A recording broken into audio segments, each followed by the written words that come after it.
Yes guys, tama kayo. Loft type ang ating unit. At ang natutuwa ko dito, meron silang pinoprovide na shampoo and meron silang ganito pa projector. Meron siya parang pang dagdag ganda ng mismong room. Tapos yan, pinaserve ko dito sa ating room since ayun guys, so ito yung itsura ng mismong lobby. And ayan, as you can see, meron siyang upuan. Tapos dito, makikita nyo, meron ditong area na kung saan dito, nung umaga may mga beds dyan. Tapos ito, meron tubig, kuhanan cold, normal, or hot. Tapos meron siyang ref. Then ito yung lobby. I mean yung reception. May nakalagay dyan ng mga facts about sa mga pwede nyo libutan dito. And ayan, as you can see, nagsasala daw yung reception nila ng 2300. Ayan, umalis na yung mga tao. Makapagsalita na ako. Tapos ito yung wifi. And then, ayan, as you can see dito, ito yung taxi service. Kapag pupunta ka ng airport, ng Buddha Park, Friendship Bridge, ayan, i-pause nyo na lang para makita nyo. Though, for me, is nag-i-in-drive ako kasi mas mura sa in-drive kumpara dyan sa mga nakalagay dyan. And ito, papakita ko sa inyo. Ito yung breakfast meal na options. Kapag bibili kayo dito, ang mura lang, 46,000 keep. Then, may kasama na siyang free drinks. Tapos ito, breakfast din, 46,000 keep. Okay? So, ayun yung itsura ng mismong lobby. Then, dito, ayan. Dumara-diretso na tayo. So, ayan, tatahimik na ulit ako. Pero, ayan guys, so itsura niya. Nakikita nyo. Ito yung area ng mga hostel. And, ayan diba? Ito yung mga mismo CR. Pagka dun sa budget version. Pero tayo, ito kasi atin, merong tatlong duplex room. So, dito tayo sa A1 assign. So, itong room natin is solo. Okay? Okay, so ngayon, mag-room tour na tayo dito sa nakuha kong room, which is itong duplex room dito sa mismong SYRI guest house. Okay? So, ayan, as you can see, ang ganda dito sa room natin. Ang liwanag. Kung mahilig kayo sa mga puti-puti, alam nyo, hindi ko alam kung anong architecture na naman tong ganitong style, pero maganda siya. Okay, so simulan na muna natin sa side na to. Ayan po ang pintuan. And yun nga lang, hindi siya, alam nyo, mga parang pulido yung mga gawa. Kasi ito pinatungan ng parang wallpaper na hindi ko alam. Tapos ito meron tong mga tawag doon, tape. Gets na yung point. Tapos ito meron dyan sabitan. Tapos dito nilalagay yung keycard. Ito yung pinaka-ilawan. Ito yung pinaka-remote. Tapos may pa do not disturb. Andito po ang whole body mirror. Ayan, whole body mirror. Tapos meron dyan pang upuan at trash bin. And ayan, tignan nyo. Yes guys, tama kayo. Loft type ang ating unit or room for today's video. Like kahit yan palang makikita nyo na kung ano yung laman kahit hindi ko na-describe. But gusto ko lang sabihin sa inyo na dito po sa side na to is meron dyang pa-couch. I mean parang pa-couch dyan tapos may couch din doon. Tama ba? Tama ba ang tawag ko? Kasi dalawa yo. So dito meron ditong table, tapos meron dyan dalawang mineral water, may pa-tissue. And ang nakakatuwa dito, tignan nyo, meron silang ganito pa-projector. Kasi ang purpose niyan is dito manunood if ever kung meron kayong gustong panoorin ng Netflix or kung ano pa man. Di ba pwede yan? And dito guys sa side na to, andito yung mismong hagdan para papanik dun sa itaas. Dahil, tara pumanik tayo. Wait. Dahil dito po sa taas ay andito po ang pinaka-bed. And dito as you can see, meron dyan parang sabihin natin parang side table to. Tapos ito ang pinaka-bed. Tapos meron dong 1, 2, 3, 4 na pillow. Tapos sa kabila, doon sa side na yan, makikita nyo yung mismong saksakan or socket if ever na gusto nyo mag-charge. Tapos yung cortina dyan, karugtong doon sa ibaba. Kaya for example, kung gusto nyo isara yan kasi medyo maliwanag na, ay isara nyo na lang para hindi gaanong maaraw tulad dito. Talagang binuksan ko lang siya para makita nyo yung liwanag at yung ganda ng mismong unit. Sa side na to, as you can see, meron po dyan yung mismong mga staff toy. Tapos meron dyan parang pangdagdag ganda ng mismong room. And dito naman sa side na to, meron ditong sabitan ng mga damit if ever kung may gusto kayong isabit. Tapos dito may floor lamp. Then isara natin yan mamaya. Tapos ito, parang feeling ko kapag gusto nyo lang muna tumambay at ayaw nyo pa muna sa bed, pwede nyo gawin dyan. At ito nakita nyo naman, ito po ang pinaka-toilet. Nakalagay dyan, hello sabay di. Ibig sabihin nito, hello or hi sa kanila. Ang nakalagay dyan, if you want to clean your room, please tell us before 11 AM daw. Tapos lagyan ng makeup room yung mismong door. And ito po ang mismong toilet. Ayan, buksan natin. Ito ang switch. Ayan. Diba? Very simple lang. Pero dito, ayan, as you can see, meron dyang salamin. So ito, kung ayaw nyo ng ganyan, ayan, ganyan. Tapos meron sila ditong toothbrush, tapos mismong soap. Tapos meron dyang pa hair blower, saksakan, At sink. Actually, ito sa labas ito nakalagay. Uso sa kanila yung parang insenso ba yun or ano pa man tawag. Tapos may pasalamin dyan na maliit. Dito sa side na to is yung mismong dalawang towel, tapos yung pang floor. Tapos may sabitan din dyan. Tapos ito po ang shower na may heater. At ang natutuwa ko dito, meron silang pinoprovide na shampoo and hydrating sa... Ala, kasi nakalagay eh. Basta hindi ko alam kung ano yan. Pero for sure, shampoo to. Tapos may pa-tissue.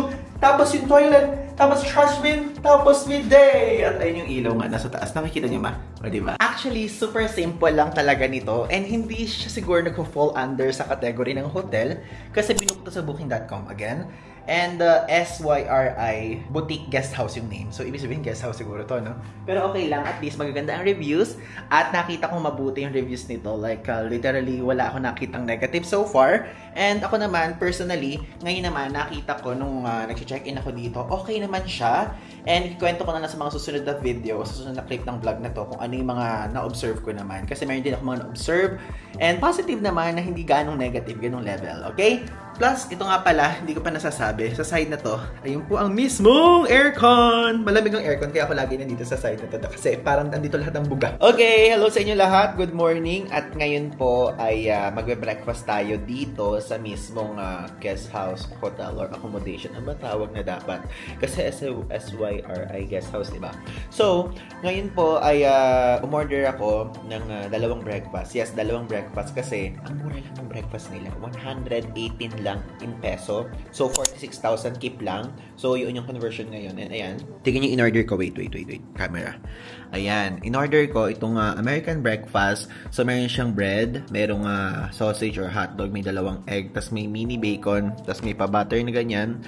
Tapos, ito naman yung isa waffle. May ice cream. Hindi ko alam kung ano to eh. Tapos, ito may whipped cream. Tapos, meron pa orange. Tapos may kasamang dalawang free drinks. Mamimili kayo, madaming options. Tapos yan, pinaserve ko dito sa ating room since meron naman ditong space at malaki naman ang ating room. Kaya ngayon, tara, i-try na natin kumain ngayon ulit. So, hindi pa tayo lumalabas. And actually, maaga pa.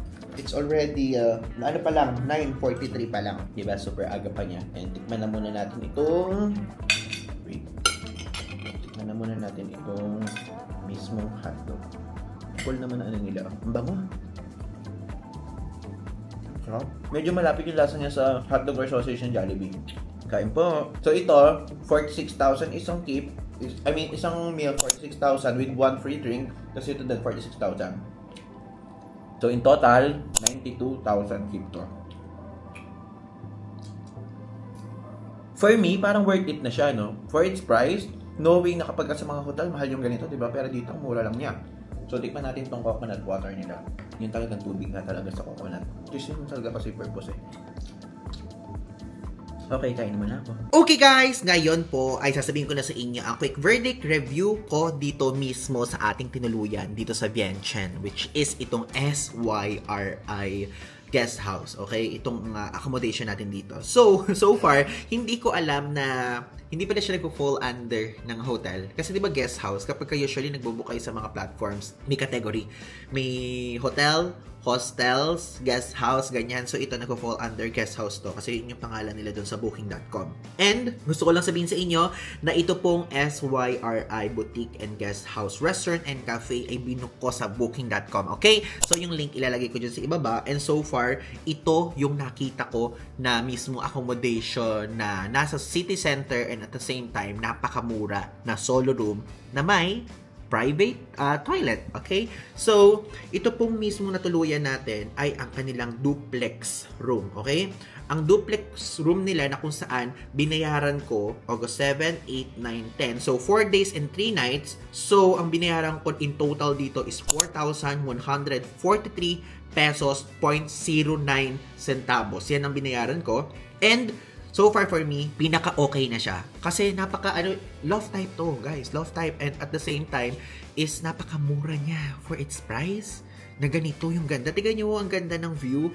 And gusto ko lang din sabihin sa inyo na if ever, kung ayaw nyo naman ng ganitong klaseng room nila, meron silang mga rooms na kung saan hindi, tawag doon, hindi ganito yung type. Meron silang room na superior queen room na yun naman ay ilalagay ko sa screen 1,151 pesos per night. Tapos meron din silang mga bunk bed na room. Yung mga bunk bed na room na kung saan naglalaro ng 400 to 500 pesos per night, okay? So kaya pala nung nagpunta ako dito ay medyo marami-raming alam niyo yung feeling ng madaming mga solo travelers, backpackers na mga nasa lobby, ganung level. So if ever yun, meron kayong makikita dito ng mga tao, ganyan, sa mismong harapan pa lang. Kasi sa mismong harapan po nito ay may alfresco type na kung saan, if ever kung magbe-breakfast kayo, pwede kayo doon kumain. And meron din doon bilyaran, mga ganon. Pero clean naman and hindi naman siya maingay. And yung lobby okay, yung staff okay. Ang major downside lang dito is wala silang credit card. I mean, yung ano tawag doon? Yung saksakan ng credit card para pagka magbabayad ka, hindi sila tumatanggap ng credit card payments. POS machine ba? I forgot, pero wala silang ganon. Wala silang machine na ganon. Kaya ako, ang ginawa ko ay nag-withdraw pa ako. Kasi, abay, syempre, hindi naman ganon kalaki ang pocket money ko lagi, di ba? Kasi, syempre, alam ko bayad ng ganyan or pwedeng credit card o card yung ipangbabayad mo. So, dito hindi po sila tumatanggap ng card payments. Kaya ang ginawa, kinuha muna nila yung passport ko as deposit. Para syempre, sure na hindi ko sila tatakasan. So, ang ginawa ko, yun yung araw na nagpunta ako sa shopping mall. Nakita niyo yung vlog ko na yun. So, nag-withdraw ko doon. Ay, hindi niyo pa pala nakikita. Susunod pa lang yun.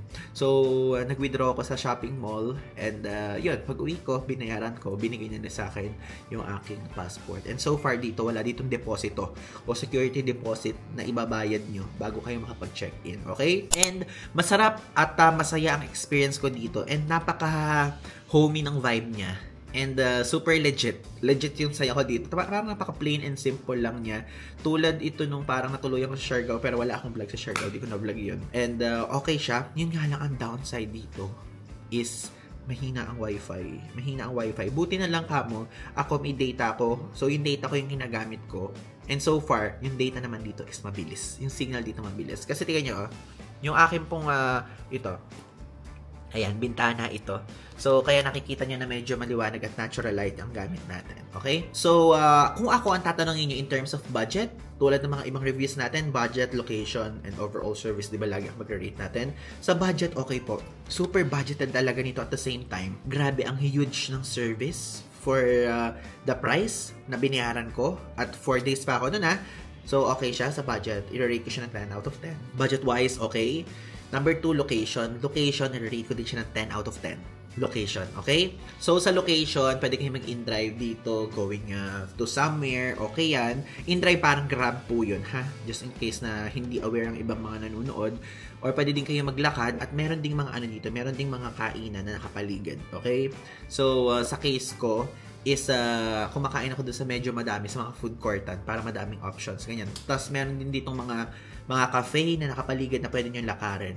So, yun po ang sistema dito. And, so overall service naman, service ng mismo mga staff, okay. Mababait ang mga staff. And, wala nga lang credit card. Payments na acceptable. So, cash dapat. And, sa service, pasok din doon ang mismong wifi, di ba? So, medyo doon lang tayo bumaba ng konti kasi mabagal yung wifi nila. Pero knowing na guest house lang naman siya, and medyo madami kasi talaga nag-check-in dito. So, parang feeling ko, fair enough kung i-rate ko ng 8.5 out of 10. So, kaya lang siya bumawas kasi hindi sila matanggap ng credit card. And yung wifi lang is super bagal. Buti na lang may data tayo. Again, inulit ko na yun. So, overall, i-recommend ko ba siya? Yes, i-recommend ko siya. And at the same time, kapag ka magbabasa kayo na reviews nito, mapa Agoda, mapa Booking.com, mapa Google Reviews, mapa Klook, ganyan. Hindi ko alam kung meron sa Klook kasi hindi ko ito sa Klook binook. Sa Booking.com ko siya binook.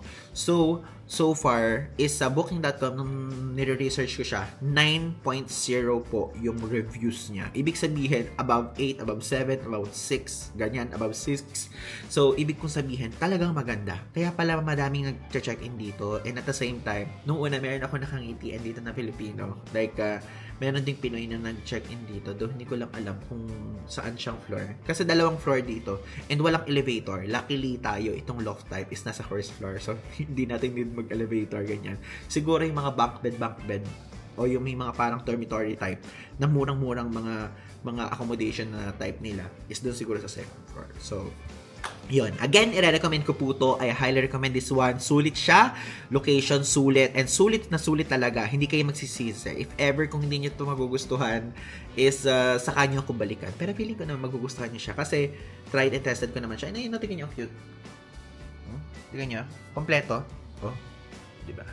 Yun po. Okay? So, yun lang. Maraming salamat and I hope na kapag pupunta kayo dito sa Vientiane is i-consider nyo to. Again, if ever, kung meron pa kayong mga katanungan, i-drop nyo lang yung comment dyan sa ibaba. And also, meron po akong Instagram account na kung saan pwede nyo ako i-DM doon or i-message doon if ever kung meron kayong tanong na ayaw nyo i-comment dito. Huwag kayong mag-alala, sasagutin ko kayo doon. Okay? So, yun. Abangan nyo pa ang mga susunod kong vlog dito sa Lao. Again, yun lang. Thanks!